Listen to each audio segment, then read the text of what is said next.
Bienvenidos a mi canal sección audiolibro. Escritos por un ilustre pintor. En versos auténticos y no convencionales como estos, el alma oye siempre una admonición, sea cual sea el asunto del que traten. El sentimiento que destilan tiene más valor que ningún otro pensamiento que pudieran contener. Creer en tu propio pensamiento, creer en que lo que consideras verdad en tu fuero interno es verdad para todos los hombres. En eso consiste el espíritu. Deja que hable tu convicción latente y ésta tendrá un significado universal, porque lo más recóndito de tu ser será a su debido tiempo lo que mayor alcance ha de tener, y porque nuestro primer pensamiento nos es dado por las trompetas del juicio final. Por familiar que nos resulte la voz de la mente que nos habla, la alta estima en que tenemos a Moisés, Platón y Milton se debe a que hicieron caso omiso de los libros y las tradiciones y se expresaron con sus propias palabras, no con las palabras de los demás hombres. Un hombre debería aprender a detectar y contemplar ese relámpago de luz que le atraviesa la mente desde el interior de sí mismo, más resplandeciente que el brillo que dejaron en el firmamento los bardos y los sabios que le han precedido. Sin embargo, ese hombre deja pasar por alto su pensamiento tan solo porque es suyo. En toda obra de genio reconocemos las ideas propias que hemos desechado y que vuelven a nosotros con un cierto aire de majestad expropiada. En esto reside la enseñanza conmovedora que nos deparan las grandes obras de arte. Ellas nos enseñan a regirnos con amable inflexibilidad por nuestras primeras impresiones, tanto más si cabe cuando oímos un clamor de voces en contra del otro lado.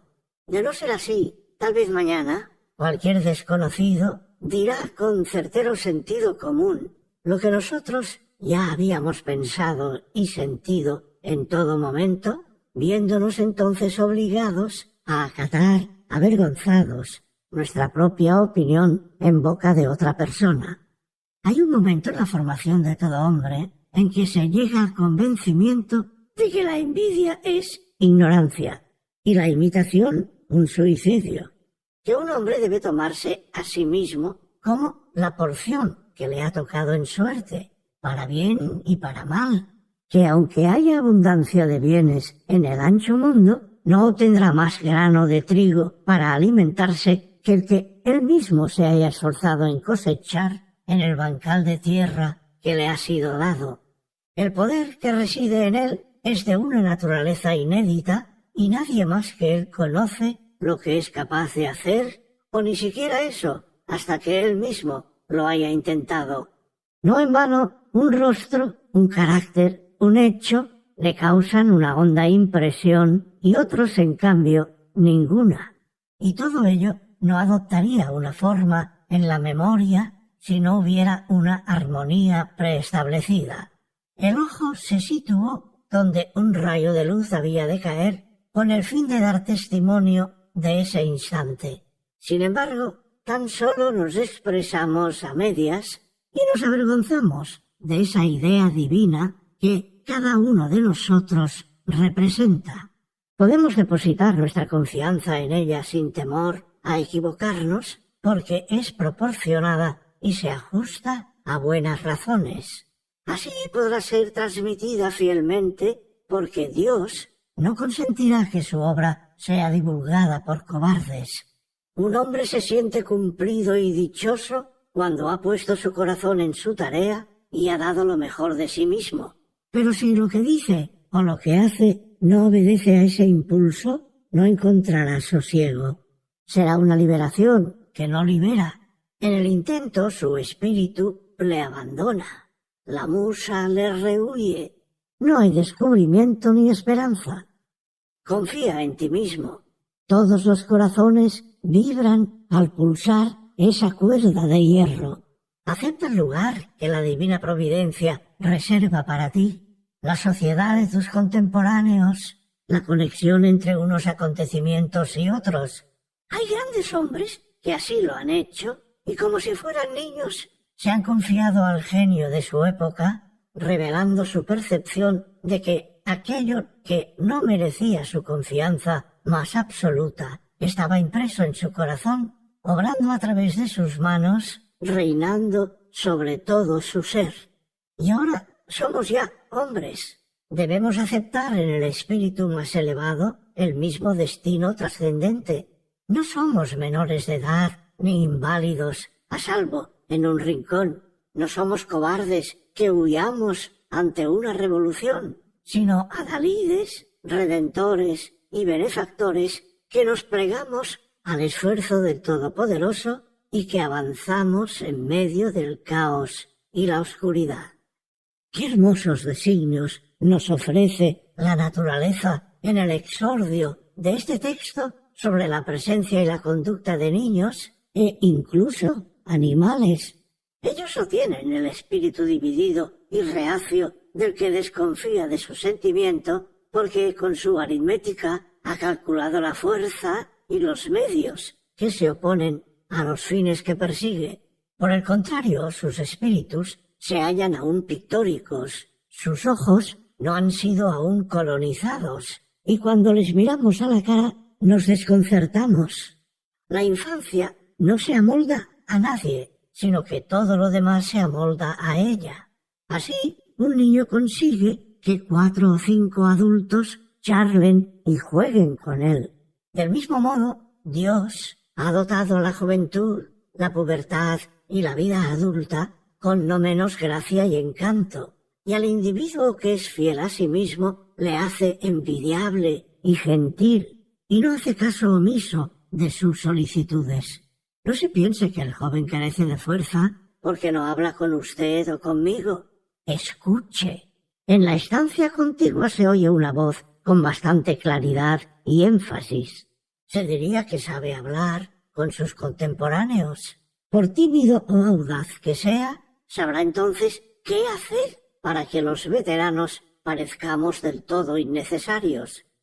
La indiferencia de los muchachos que tienen su almuerzo asegurado y que, con el desaire de un lord, rehúsan hacer o decir nada para congraciarse con el vecino, es la actitud saludable de la naturaleza humana.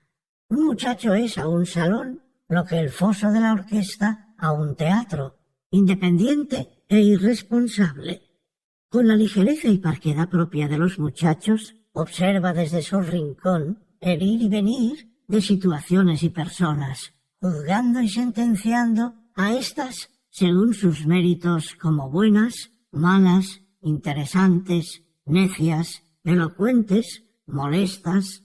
No se entorpece a sí mismo anticipando las consecuencias o los intereses, sino que pronuncia su veredicto con independencia y autenticidad. Deberá usted granjearse su confianza porque él nada hará por ganarse la suya. Pero el hombre está, como si dijéramos, atrapado en la cárcel de su conciencia. Tan pronto como se expone a la luz pública, hablando o actuando con brillantez, se convierte en una persona comprometida, observada con simpatía u odio por cientos de personas, cuyos afectos ha de tener en cuenta. No hay ningún leteo para esto. ¡Ay, si pudiera recuperar de nuevo su neutralidad!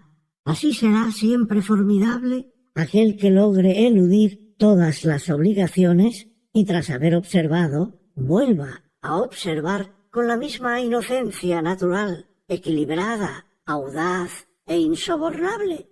Expresará sus opiniones sobre todo lo que acontezca a su alrededor, opiniones que no siendo de índole privada, sino fruto de la necesidad, penetrarán como dardos en los oídos de los hombres y les infundirán un respeto reverencial.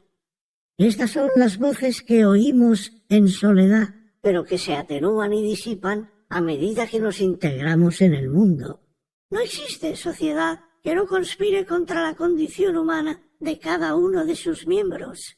La sociedad es una empresa de capitales cuyos integrantes, con el fin de asegurarse mejor el pan de cada accionista, deciden de común acuerdo renunciar a la libertad y la cultura de quien soporta sus gastos.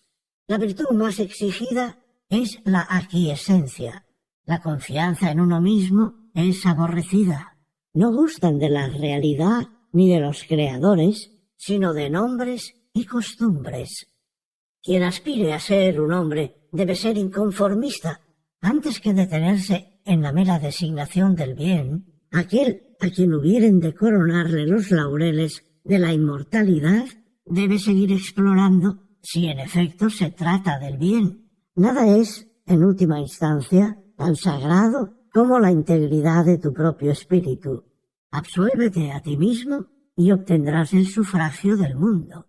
Recuerdo una pregunta que, siendo bastante joven, formulé a un consejero distinguido que tenía por costumbre importunarme con las viejas doctrinas de la Iglesia.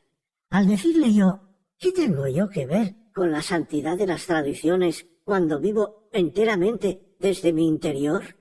Mi amigo sugirió, pero estos impulsos pueden venir de abajo, no de arriba. A lo cual repliqué, no me parece que sea así, pero si soy hijo del diablo, viviré entonces del diablo.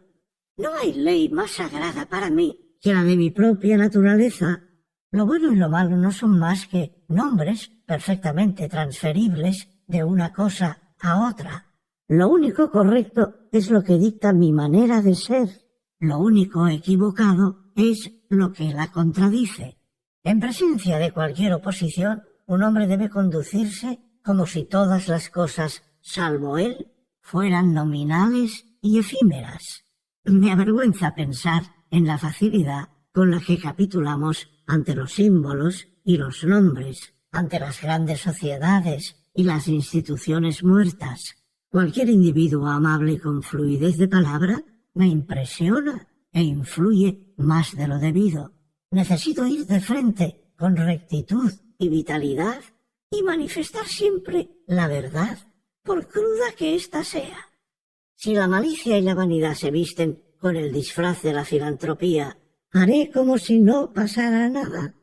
Si un fanático exaltado hace suya la generosa causa del abolicionismo y se acerca para comunicarme las últimas noticias de Barbados, ¿por qué no he de decirle, ve, llama a tu niño, al leñador de tu casa, sé bondadoso y modesto, hazme ese favor, y no encubras tu poca caritativa ambición con esa ternura poco creíble por los negros que viven a miles de leguas de distancia? Tu amor por lo distante es ira para tus allegados.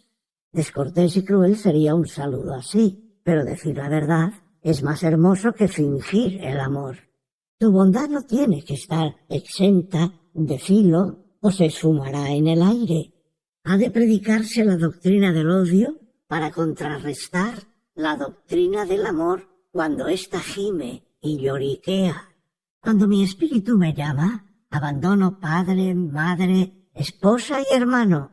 Escribiría en el dintel de la puerta capricho. Espero que, a fin de cuentas, se convierta en algo mejor que en un mero capricho, pero no podemos perder el tiempo en explicaciones. No esperéis de mí que justifique por qué busco o rehuyo esta o aquella compañía.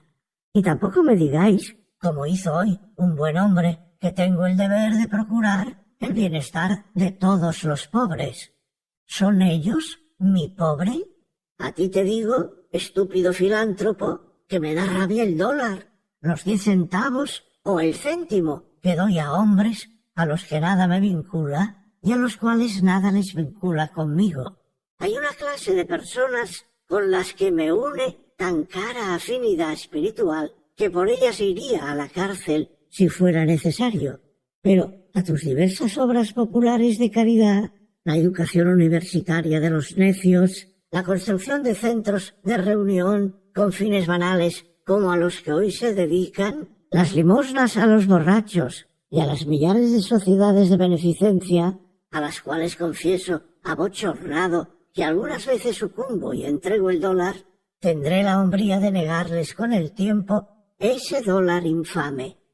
Las virtudes son, a juicio del pueblo, más la excepción que la regla está el hombre y sus virtudes, en buena medida los hombres hacen lo